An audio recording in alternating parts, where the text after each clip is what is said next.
Ghost Blau presenta Humano, Unidad Cósmica, capítulo 15. Contacto con el Archivo Eterno, el arquitecto del cosmos, la mente, segunda parte. El cuerpo físico es el soporte que el cosmos nos ha proporcionado para evolucionar. El receptor de la energía mental o cerebro es, al mismo tiempo, la conexión cósmica con la fuente de donde todo emana. La mente, como energía de alta vibración que es, no solo se manifiesta a través de un órgano físico como el cerebro. Tal como vimos, su influencia se hace patente en todo el universo visible y aún en el invisible. No olvidemos que los seres humanos desencarnados siguen siendo seres pensantes. Por lo tanto, la energía mental debe ser percibida como algo ajeno al cerebro, al cual utiliza como receptáculo en los seres que lo poseen. El cuerpo mental más desconocido es el subconsciente. Sobre él centran sus investigaciones los psicoterapeutas, pues saben que ahí se encierran los secretos mejor guardados de la personalidad del hombre. Su influencia en la vida cotidiana es muy notable, dado que en sus recovecos almacenamos todas nuestras vivencias, conscientes o no, tanto de esta vida como de las anteriores, así como las percepciones que influyen a nuestro cerebro en forma de pensamiento ajeno o como resultado de incursiones eventuales a los archivos acásicos, durante viajes astrales, cuando dormimos. El ir poco a poco descubriendo los misterios que encierra este cuerpo mental es un reto que el hombre debe afrontar para conocer mejor su trayectoria anterior y plantearse más conscientemente su futuro.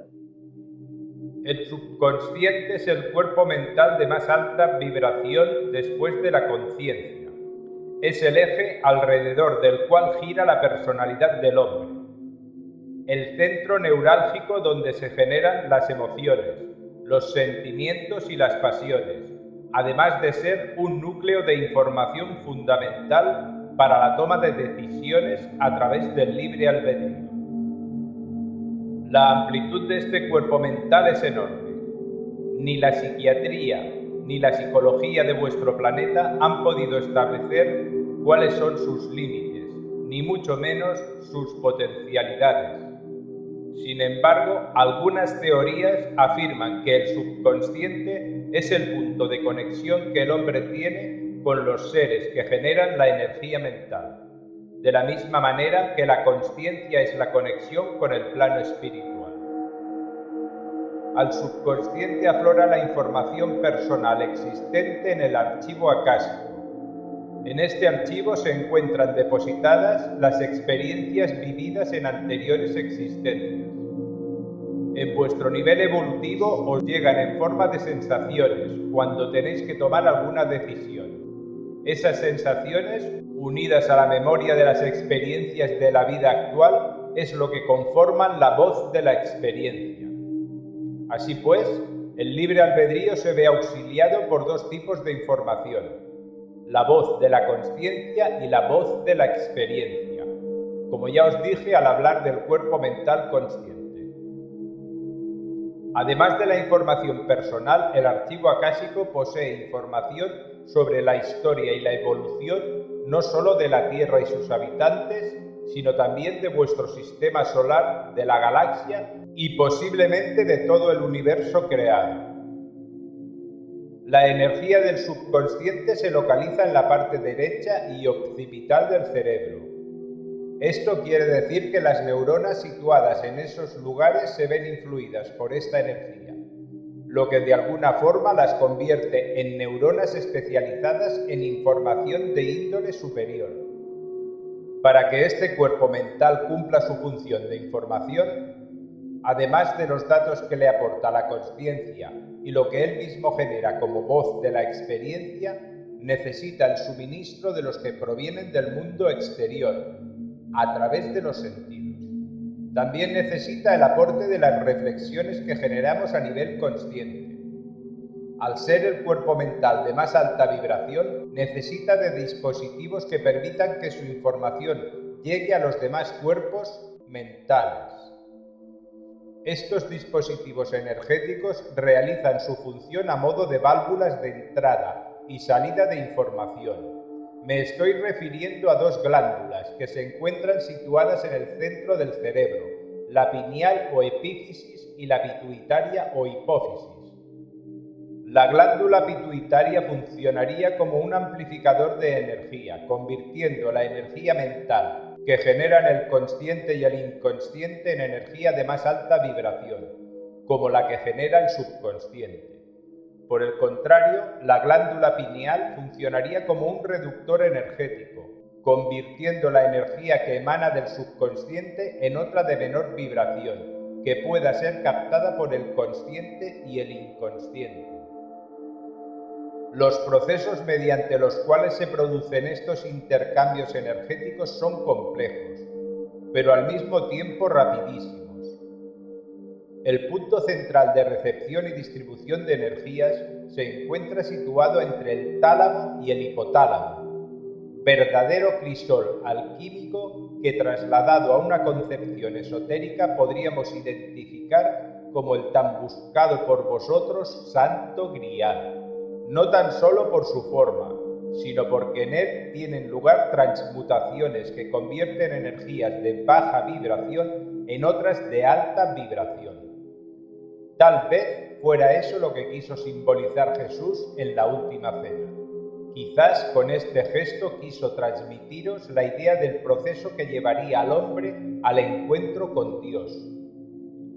Por último, en relación con este cuerpo mental, os diré que el generador de los impulsos creativos del hombre, el que nos mueve a realizar empresas que la lógica no parece compartir en ocasiones, él es el gran desconocido, nuestro otro yo, aquel que os hace comportaros en ocasiones tal cual sois, lejos de los convencimientos sociales y de tantas y tantas trabas como diariamente ponéis a vuestra verdadera personalidad.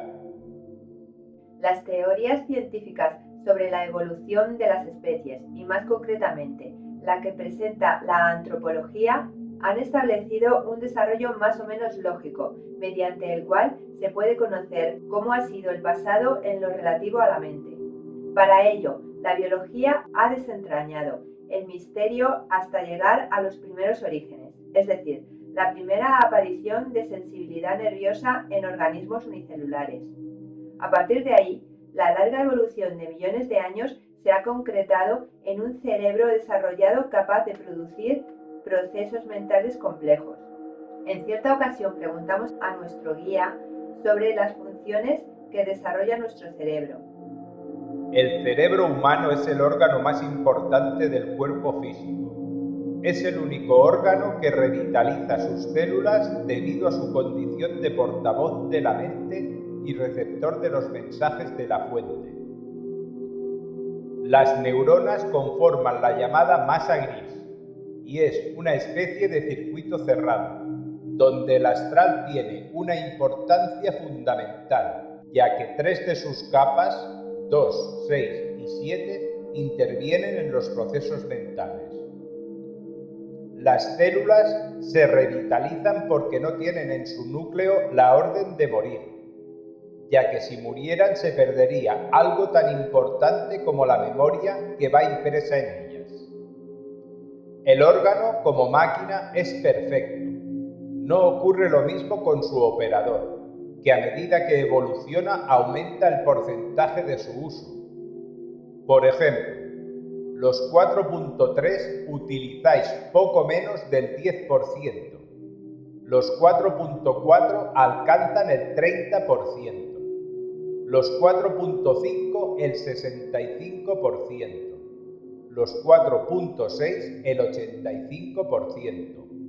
Y los 4.7 el 100%. Destacan, entre otras, las siguientes funciones del cerebro: regulación del soporte físico, generación de pensamientos, producción de sueños, capacidad de comunicación oral, escrita, mímica y telepática, capacidad de información y capacidad de decisión, El cerebro humano es una antena dirigida al cosmos, pero su función no solo es esa, sino que también está estructurado para elaborar la información que recibe. Imaginad que vuestro cerebro lleva incorporado un amplificador, como los que usáis para la música. Este amplificador tiene filtros, que teóricamente sirven para mejorar la calidad del sonido. Pues bien, en vuestro cerebro los filtros son protecciones que colocáis para adecuar vuestra vida al mundo que os rodea. Podríamos llamarlos convencionalismos sociales. Para que la información recibida sea asequible, debe ser traducida a conceptos cotidianos y además debería llevar carga equilibrada, es decir, no ser tendenciosa, cosa difícil porque los filtros lo impiden a la hora de establecer comunicación con nosotros. Se utilizan personas con pocos filtros, esto es, que tienen posibilidades de mantener un cierto equilibrio energético. El polo positivo lo encarna la glándula pineal y el negativo la pituitaria. Así pues, para la configuración de ideas es necesaria la aportación de ambas. Los científicos de vuestro mundo dicen que para que una idea se concrete es necesario un flujo de información entre el hemisferio derecho y el izquierdo. Ambos hemisferios tienen como reguladores las glándulas antes mencionadas, es decir, el hemisferio derecho la glándula pineal y el hemisferio izquierdo la glándula pituitaria. Y en relación con el funcionamiento de estas dos glándulas, la información de Akael también fue bastante esclarecedora. Anatómicamente, la glándula pineal, en vuestro nivel evolutivo, es poco más grande que un guisante.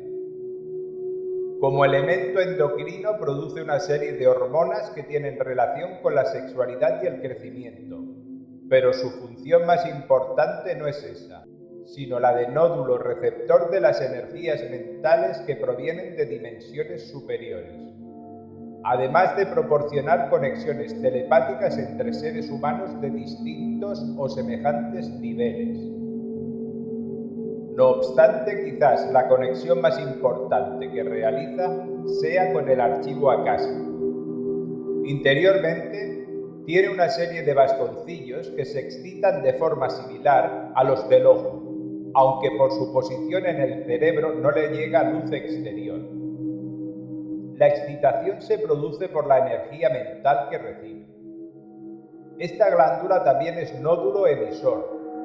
Cuando el cerebro no consigue hallar una respuesta, después de manejar los parámetros de que dispone, es decir, cuando el cerebro dice no sé, entonces busca respuestas fuera y se dirige a centros de información general, lo que conocéis como archivo acásico, que es un centro donde, entre otras cosas, se recopila el saber humano y las biografías de los autores.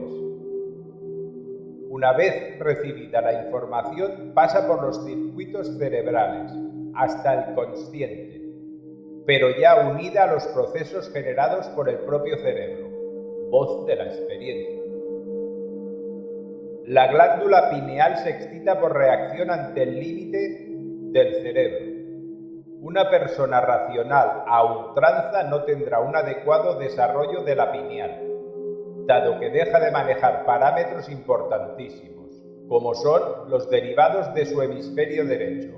Pero atención, los que hacen lo contrario tienen el mismo problema, y esto es importante, porque la creencia general es que los místicos, los que propugnan la anulación de la razón, dejan de utilizar muchos parámetros derivados de la experiencia y de la lógica, y por tanto, la pineal no se excita hasta que el cerebro dice no sé. Las percepciones físicas y los procesos de razonamiento lógico actúan sobre la pituitaria o hipófisis, haciendo que ésta segregue hormonas. Esto a nivel físico. A nivel mental, la pituitaria anterior recoge estos impulsos y traspasa a nivel nervioso la información al hipotálamo, de donde surgen ramificaciones nerviosas que excitan la pituitaria posterior, y de ahí nuevamente surgen energías que inciden sobre la epífisis o pineal. Pero lo importante es que en el hipotálamo, donde se producen las influencias energéticas que afectan vía nerviosa a la parte posterior y derecha del encéfalo. He de decir que las fisuras del córtex son los caminos energéticos por donde discurre la energía mental, la cual queda reflejada en los electroencefalogramas. Como esta información era un tanto compleja, pedimos a Akael que nos ampliase los conceptos. Se produce, por ejemplo, una percepción física. Esta percepción la recoge la pituitaria anterior, después de que ha pasado por la zona del córtex correspondiente. La información a continuación pasa al hipotálamo, donde se transforma en energía mental, digamos normal. Esa energía excita la pituitaria posterior, que aumenta la vibración de la citada energía, lo que produce también una excitación en la pineal, preparándola así para la inmediata respuesta. La energía aumentada permanece un microinstante en el hipotálamo para pasar vía nerviosa a la zona derecha y occipital del cerebro, utilizando para ello las fisuras del córtex. Es decir, por un lado va la energía nerviosa y por las fisuras la energía mental, para que se produzcan simultáneamente efectos físicos y psíquicos.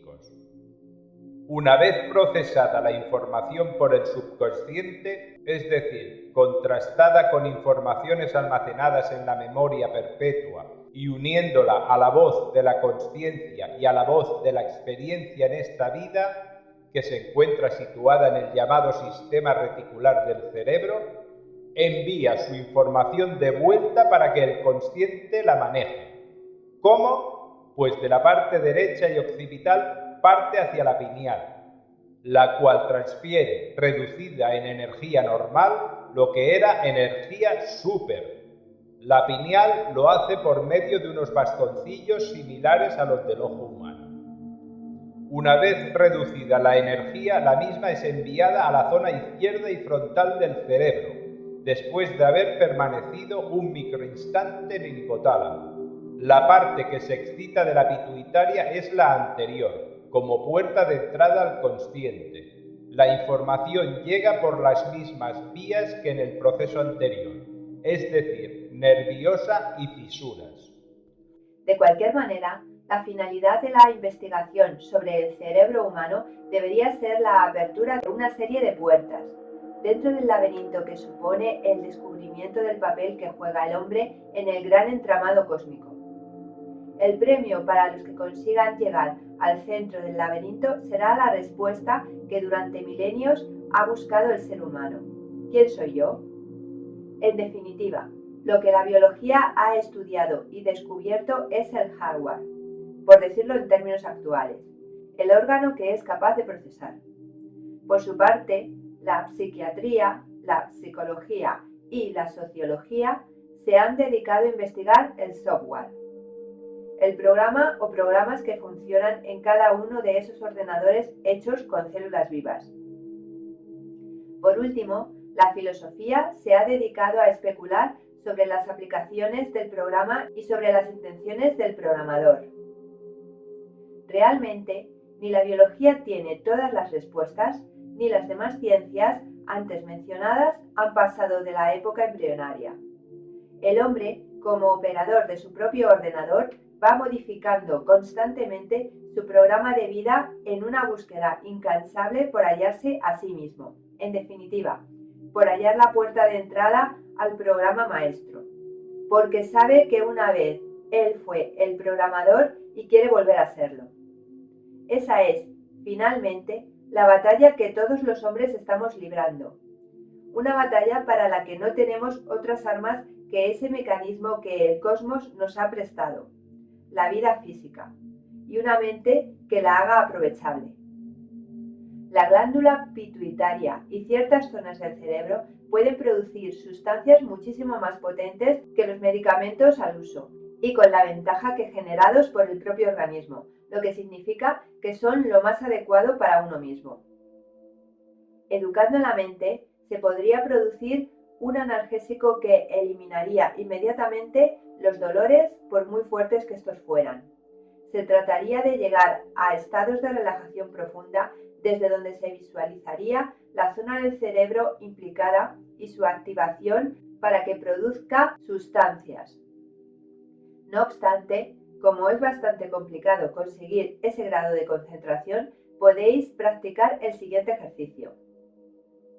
La persona que padece el dolor se sentará relajada tratando de mantener la espalda recta y juntando los dedos pulgar, índice y corazón de cada mano. La persona que va a aportarle energía se colocará de pie, a su lado, y colocará el dedo índice izquierdo, polo negativo, en las fontanelas, y el dedo índice derecho, polo positivo, en el occipital, en la unión del cuello con la cabeza, más o menos en la nuca. Ambos se concentrarán y tratarán de mantener una respiración profunda y rítmica. Visualizarán que se crea un puente energético luminoso entre los dos polos. Ese arco energético de unos 3 centímetros de ancho produce la activación de las células de esa zona, generando una sustancia 100 veces más potente que la morfina. El tiempo de aplicación de los dedos será mínima de 5 minutos y máxima de 10 minutos. En niños menores de 13 años, el tiempo deberá reducirse a la mitad.